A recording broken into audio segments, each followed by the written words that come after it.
Joining us now is Damian Collins, the Conservative MP for Folkestone and Hythe. We should start with that obvious point then, Mr. Collins. Do we know if that is the case? Well, I've seen the reports as well. I would like a definitive answer from the Home Office. I appreciate that the report was based around rising COVID infection rates and the difficulties of coping with COVID in a facility like Napier Barracks with so many people in a confined space. But regardless of the reports, my view anyway is that we should be stopping the transfer of people into Napier, and we should be managing the close of the facility for when its lease expires in September. The government's repeatedly said it makes no apology for providing people a secure place to stay. Things had to be arranged at extremely short notice, and it's done the job it set out to do. You obviously don't agree that it's the right place to put these people.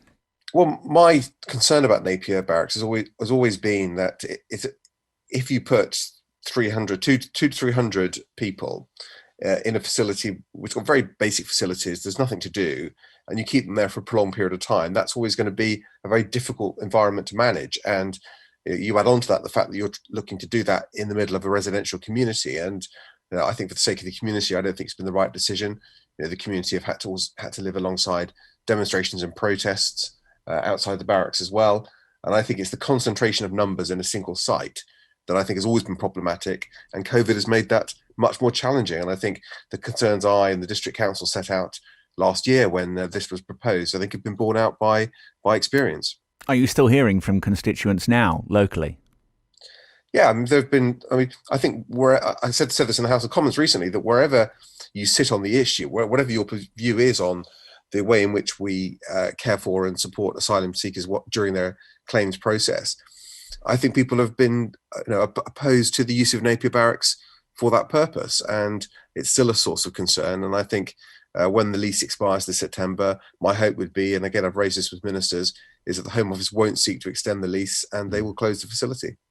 Well, the High Court ruled that decision by the Home Office to house migrants there was unlawful. Has that actually changed anything, though? Well, that was largely due to the use of the site with regards to the pandemic and keeping people safe, and a lot has changed at the way the barracks is used now from when the facility first opened, and the Home Office have changed the management of the site. They've brought in new measures to make it easier to manage COVID cases within the barracks. Well, that begs the question, though, why do you want it to close then? Sorry?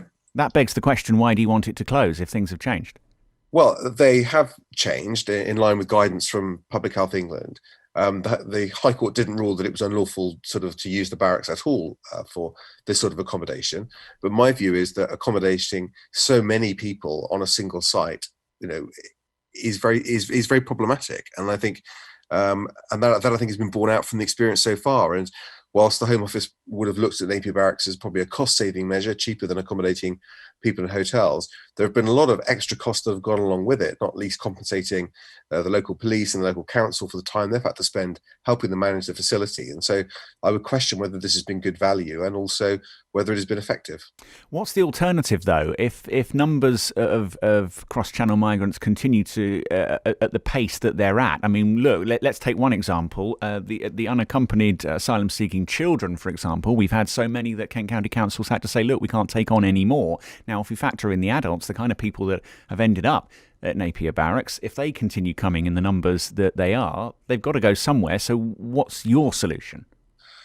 Well, the government has accommodation for asylum seekers that reached capacity during the pandemic, not because the numbers coming into the country were much higher, but largely because of the difficulties in processing people whose asylum claims had failed, which largely means that they would then be repatriated to their home country.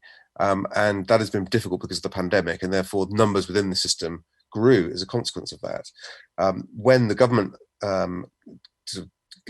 accommodation that's designed for the purpose is full, the government looks to use hotels to find the extra capacity. And for the vast majority of people in the asylum system, that's where they'll be accommodated.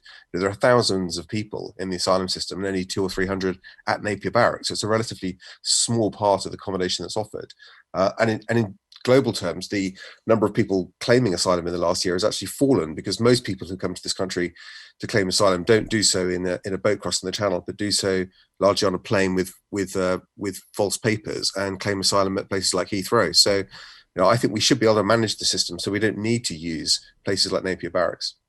Your government's repeatedly pointed out that many of the people coming across to Kent in small boats are doing so as a result of criminals, of people smugglers, and the Home Secretary has on more than one occasion, I've lost count of the number of occasions, she said she's going to make that route unviable.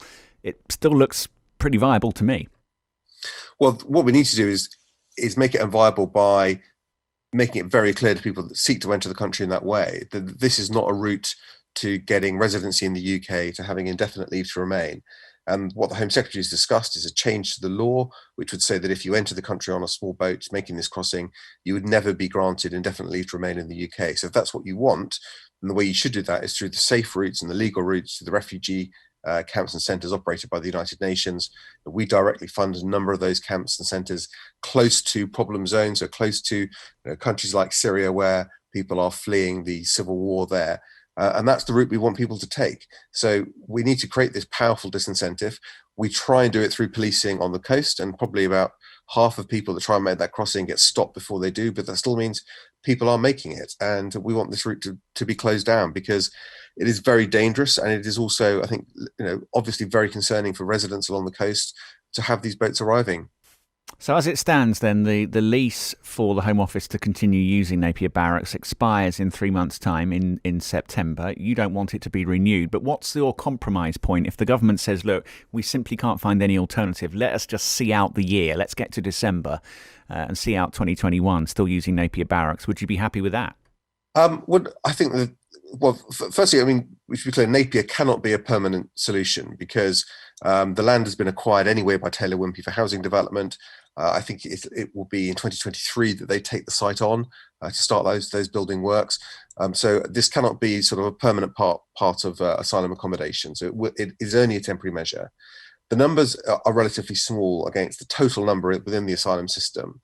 And therefore, I think those numbers can easily be accommodated elsewhere by the government using resources they already have at their disposal. So that's what I would like to see. And I think it's the idea of accommodating so many people in a single site that wasn't designed for that purpose, and keeping people there for quite a prolonged period of time, I don't think it's worked. And therefore, I would like to see it close. Damian Collins, the Conservative MP for Folkestone and Hythe, thank you so much for joining us this morning.